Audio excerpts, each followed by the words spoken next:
Welcome to another episode of The Switch Show. On this series called The CEO Spotlight, we're here with another interesting guest. The one that is very close to my heart, and not just that, she's first female guest on this CEO Spotlight. I usually would like to call her the female king, the Jacobin of the real estate space in Lagos. When I mean that she's such an heavy person in this space.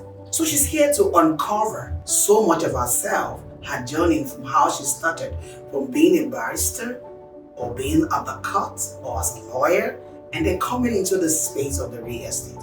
And also be ready, because you're going to be learning a lot, and even for yourself how you can also take advantage of the space. She's going to teach us that wherever you are, how you are, wherever your income is, you should be able to find something to get your life moving in the real estate space. So today, join me and welcome Barrister OmoLabake Adetumbi in the house. Hi. Hi. Okay. You're looking gosh. I beg. Beautiful as ever. Thank you. We're so happy to have you in the house today. Thank you very much. So, and I trust that you do justice to this whole conversation. There go. Who do this thing for me? It's the Nigerian that did this thing for you, and OGs, of course. It can only be OGs. It has to only be. Who pulls this kind of string? Yeah. Excuse me. Only OGs does this. It has to be. Oh my God. Okay. All right, welcome. Thank you. So can we just head on to the questions? Okay. If that's okay with you. So just tell us a quick one, just a very little one. Right? Labake, you were called to a Nigerian bar in 1989. Yes, 1989. Yeah, that's over 35 years ago. Yes. Take us back to that young woman who chose law. What were you trying to prove? And to whom exactly were you trying to do that for? Thank you very much. Okay, first of all, my father is a lawyer. Oh. He was a lawyer, he's dead now. Okay. And I'm the first child. And from a young age, he had been telling me that, okay, you're going to be a lawyer. You're going to be a lawyer. It's a noble profession. But you're going to do it the Olaige way. You will go and study linguistics first, and then you go and study law. So I knew I was going to be a lawyer. It wasn't even a debate. It wasn't a debate. Yeah. And luckily, I went first of all to University of Ilorin, where I studied linguistics. Wow. And then I came to University of Lagos. By the time I finished at Ilorin, he said, now you can get married. So I got married just before I started the Unilag law. And at that time, Unilag was the intake were people that had just finished university, graduates. So we were the first set of Unilag graduates that became law students. So I was in a very safe place, and I was called to bar 1989. By the time I got called, I was quite excited. Let's go and capture the world, and let's just go. And I initially took interest in criminology.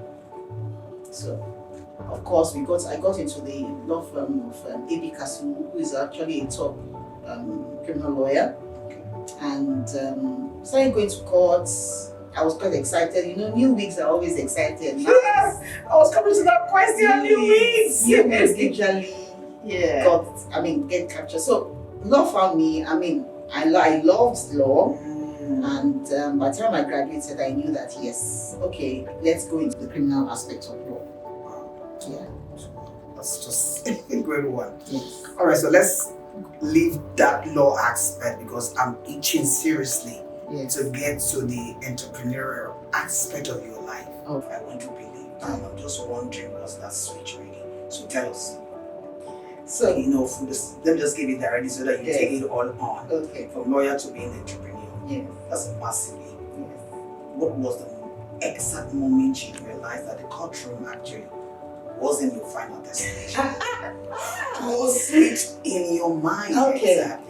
Then I was excited and all. Of course, at A.B. Kasumu, we are thrown into all the departments. So I started going to court, and criminology, we had this particular case, and I think it was murder, and we were going back and forth to the to the corporate, going to Kirikiri, interviewing. So I became quite involved in that process as a long, just going with my seniors and understanding the process. And at some point in time, I was in my mind thinking, hey, yeah, this man is so innocent. He's not good. He should. He looks innocent, and I hope we don't get to sentence him to death. So we were always going to court, and I was always going back and forth. I know most times in a law firm, there will be pre-trial conferences where we all look at all the intricacies of the case. Sometimes we have the pre-trial interviews where you interview the inmates and then everything. And there I was getting so excited on the day of judgment, thinking this is a done deal. This man will go scot-free. I mean, we made a very good case at that time. And immediately we got to court, there was the judge. I know in law, when the judge comes in and he switches his outfit to red, there's a sentencing to death going to happen on that day. Really? So he entered the court. And the judge answered court and he came in red. I just burst into tears because I knew, oh my God. And then he sentenced him to death. They said, allocutus. The guy was talking, was crying. I was crying. And I just said, well, yeah, I sentenced to death by hanging.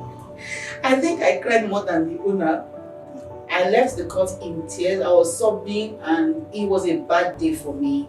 And at that point, I still went on back to the chambers, but I kind of knew that this is not for me anymore.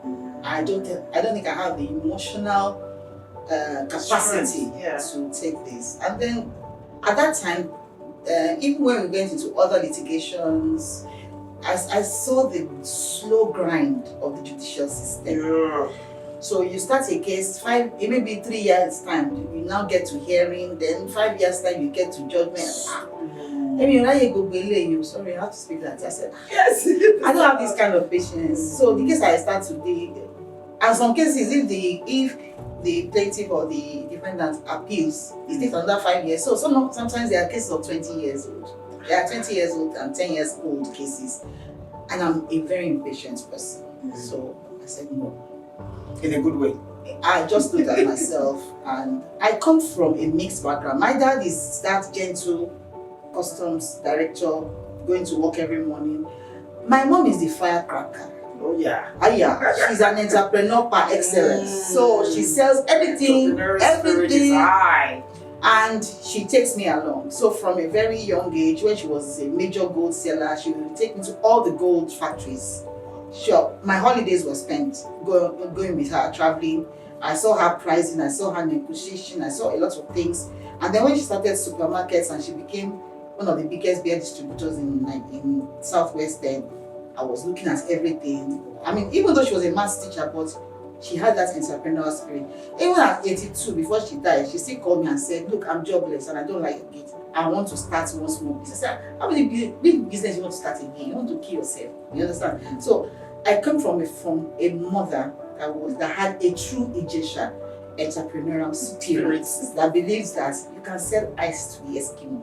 Look around you, there will always be an opportunity. And at that point in time, I tried my hands in a few things. I mean, I started thinking, okay, yes, let me see what I can start selling. Me and my husband, we got to a point where we jackpot. Really? Yes, we jackpot. We moved to London with my first child after my law school. Just before. At some point in time, we said, you know what? Let's go. Everybody's going. So this jackpot is not new. It's not new. No. At that time, everybody, all our friends were all going to England to go and start work. And I said, you know what? Everything is slow in Nigeria. Let's just move to England. So when we moved to England and spent about 5 years. So. But one day he just woke up and said, no, back home. We're not, this is not for us. We're not going to do this, we're going back home and we're going to grind. And I was fed up too.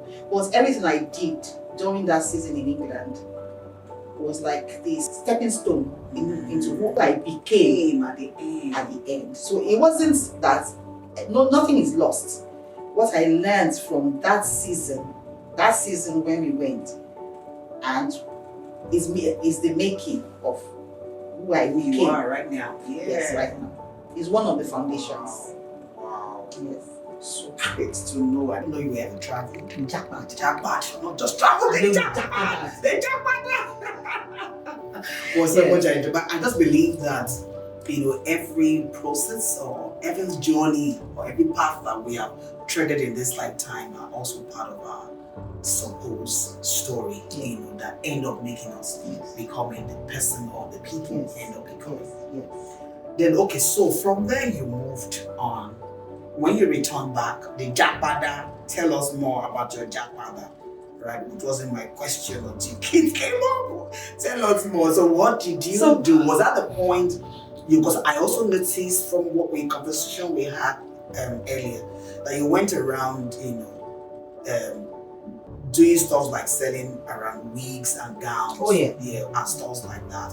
Was that when you Jackpada? Yes. So just picture more. Tell us more about that. So by the time we Jackpada, and of course, I worked in Amicable Bank as an assistant company secretary.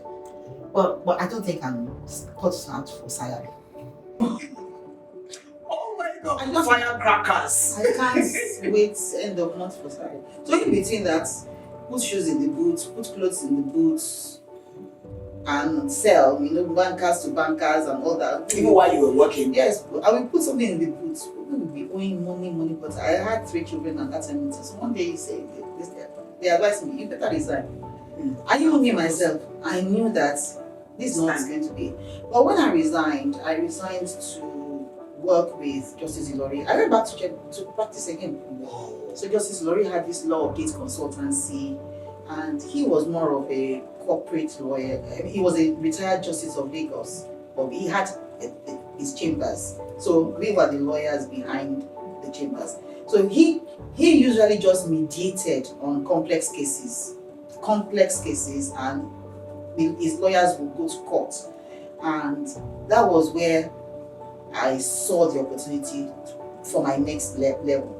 And what happened was that in my usual Jabojanti's way, I left home and I forgot my collarette. The components of a lawyer, the wig, the gown, the comb. So I got into the car and I didn't find my collarette, and I had to appear in court. And I went around the Igoshere road then, and I was looking for a collarette, and I was looking for a good one because I had very good ones. And everybody was selling 5 naira, 1, 2 naira. I said, they now look like meat sellers, and they're selling lawyers' gowns. I said, what's all this nonsense? You know that kind of thing. So I found one. So that day I sat with some lawyers and I said, is there any up markets, high network wig and gown shop in Nigeria that we can buy our things? So I said, no, all of us, we wait till summer and we travel. I said, what? I mean, that was my market research. Yes. So if we have that kind of shop, the lawyer was like, it go sell, that kind of thing. So I went home to my husband, I want to start selling lawyers' wigs and gowns and all that. It's a long story, but to cut the long story short, I wrote my notes. I went abroad, went to the top retail outfits, legal outfits shop, and I said, okay, I'm going to be buying wholesale and be bringing to Nigeria. But I liked their outfit, I liked the shop, I liked the floor, I liked the kind of class, and I said, this is what I want to do. So we came back to Nigeria. I was looking for space. I didn't get, but I now added. At that time, the internet was about to break through. So I said, okay, even as lawyers, we cannot be reading volumes and volumes of books. So I'm going to have a law library that is an e-library. So we had legal. That was the birth of Legal City. Wow. So we were in Opebi, Mofechi Plaza. So the first floor, we had the e-library. We were now so a lot of people, when the opportunity came, things started happening. So I had the downstairs for wigs and gowns, for lawyers' outfits. Then I had the upstairs to train lawyers on e-books, internet. Nexus Butterworth Africa came and they said they wanted to partner with me. So we were partnering, doing courses to lawyers and selling wigs and gowns.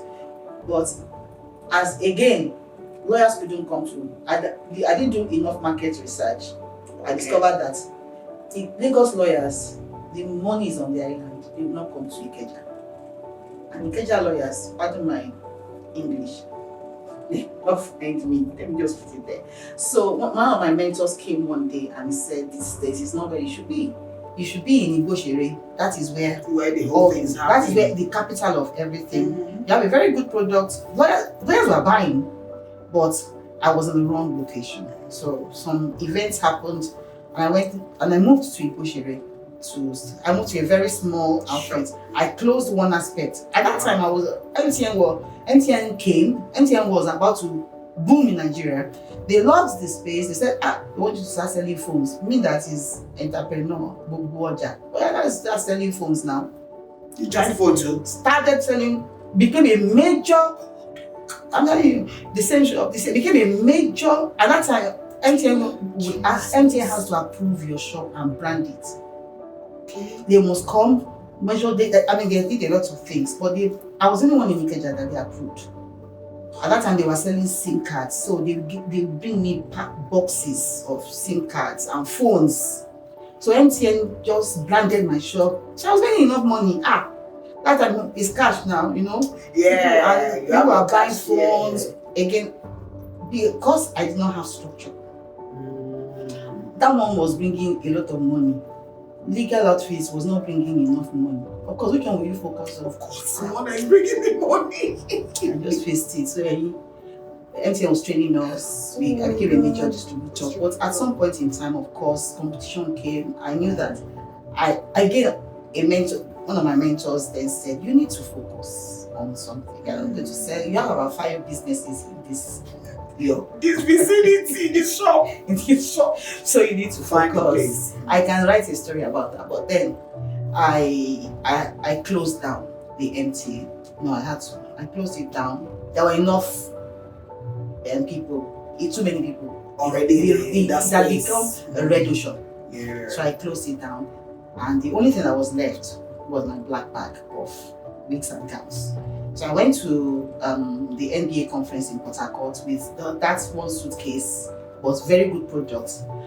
And the lawyers they bought, finished buying the suitcase, then I'll collect from my neighbor, add my money, and we still sell past my neighbor. Oh my God. So by the time I came back anyway, we started Legal City in Igoshere, branded it, had a very big opening. I invited the foreign partners, come and visit Lagos. And they came. And they fell in love with the whole thing. Lawyers fell in love with it. And we started Legal City.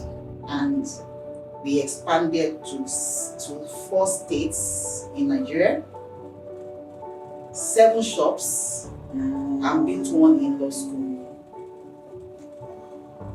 So that was how I moved into. And then while I got into Legal City and started selling the wigs and gowns, one thing about me, about the business structure I have, I learned very early that I can't do it without God. So the basis of everything I've been doing is God. So when people say, oh, they love the ambience of Legal City, then I slept. God gave me the colors, God gave me the everything. And sometimes I would just be, what next? And then some ideas would drop in my mind. Okay, start having coffee for the lawyers when they come, start doing this. So we were building relationships. We were not focused on money in Legal City. When we started, I was just enjoying it. I'm no longer going to court, but why don't I enjoy being a lawyer? So lawyers will come, sit down, have coffee. So even if they law school girls or boys, I mean young graduates, Mama, I don't have enough money. Don't. What do you need? I'll give you. You know, that kind of thing. Some lawyers will come, your things are more expensive than the street, but I will buy 1 trouser. I'll say, you're not buying 1 trouser, I'm going to give you this. So I started building relationships to the level that the lawyers will come, Mama, we are opening an MBA center in Port Harcourt. Come and put shop there for us. Fine, let's go. We are opening MBA in Abuja. Come and put shop. Fine, let's go. So they were giving me space, and I was opening and selling money. And I was building. Remember, the relationship. The relationship was important to me, and I don't know why it was important to me that I built relationships. So today now, I don't think there's any judge, attorney general, or senior advocate, or any major lawyer that doesn't know me. Wow. I can walk into any court and the judge will probably know me. He would have probably passed through us. So that's up till now. Relationship is the most important thing to me. Tell you, first And currency it's that just woman important needs to to me get. that I build relationship. Just as I'm trying to build my own with you. You know that. Anyway, so that's how we got into Legal Wow. City. Before I move on, I really want to talk about your growing Legal City a little bit. You know, it's the audacity for me, right? But before then, a quick one. Yeah. You know, because I saw some similarity in some of your movements. You know, while trying to pursue, you know, your career, your life, whichever one. So you Japa and then Japa. Japa. That's number one. You were at the court or at the bar. You left. When you were Japa, you returned. There's this return and going back. That's one. And I found out that because you also did too many things in a way. Yeah, you were, and you know, the most important part, I think the part I like the most was that you weren't just jumping into things. You were always seeing a gap. There's a gap. You were not just jumping like, okay, I just want to survive. No. There's always a gap. Reason why you are like, okay, there's a gap here. Let me fill up this. I can fill it up now and stuff. Yeah. So I want to know that character trait. Is it because you're always uneasy with yourself that is always driving you to look out for these things in the first place? Because you couldn't have told me that you weren't doing well financially. Like you guys weren't feeding well or you were not that. So there wasn't a plenary issue. It wasn't because you don't have money. So there was something driving you to even be looking out for these things in the first place. Why are you always looking? Thank Like, you. why? My mom My was God. a serial entrepreneur. Serial. I So love that too. when she was selling gold, she had the supermarket. She was doing distribution of beer, and she was doing poultry, and she somehow everything was flowing. And all of us, go and run supermarket for today. Oh yeah, go and change the eggs need can you come? Oh yeah, let's go. Start. I am the serial entrepreneur. I think I have one gift which I've never been able to understand.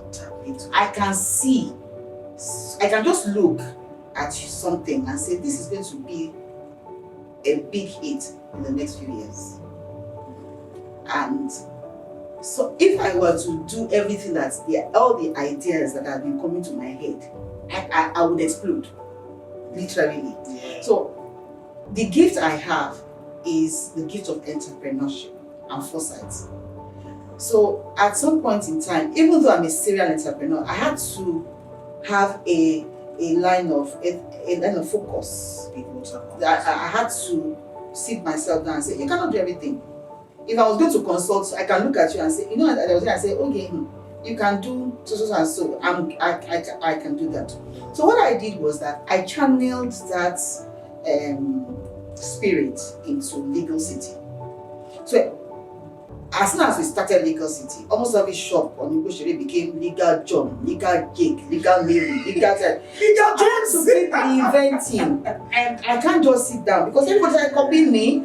Of course, they will say I brought a bit of panache to the ceremonial, to the gowns thing. So I had to keep reinventing myself. What's next?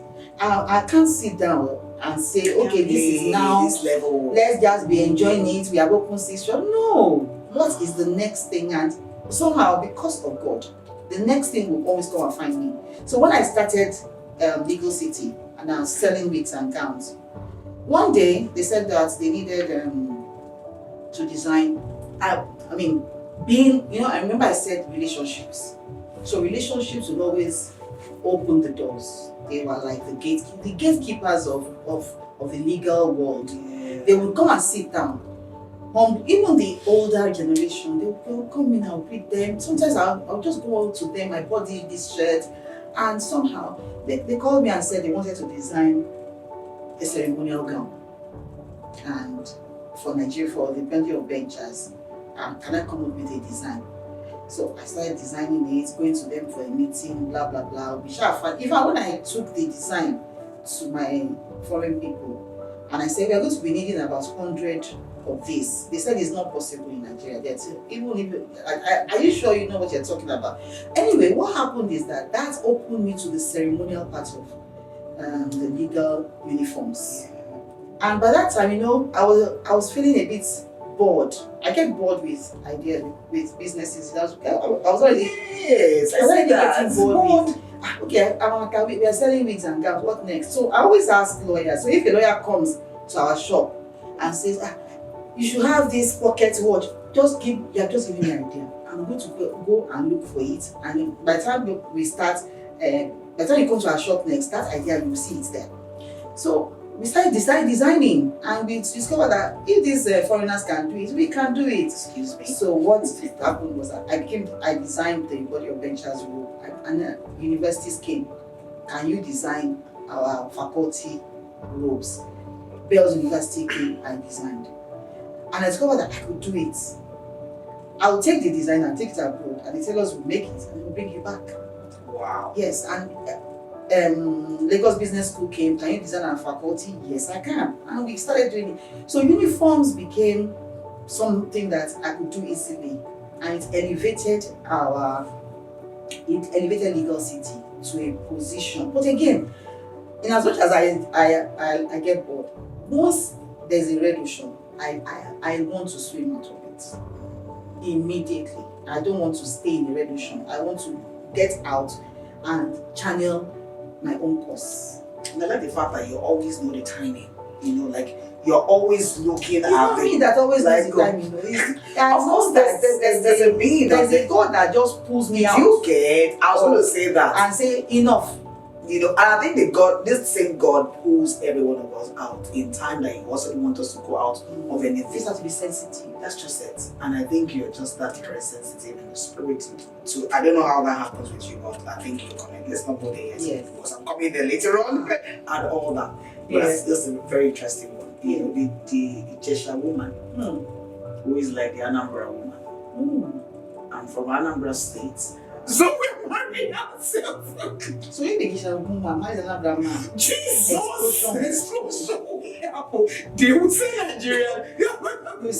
They will say Nigeria though. They tell me that I can sell ice to Eskimos. Hi viewers, I'm sure you are enjoying this conversation already.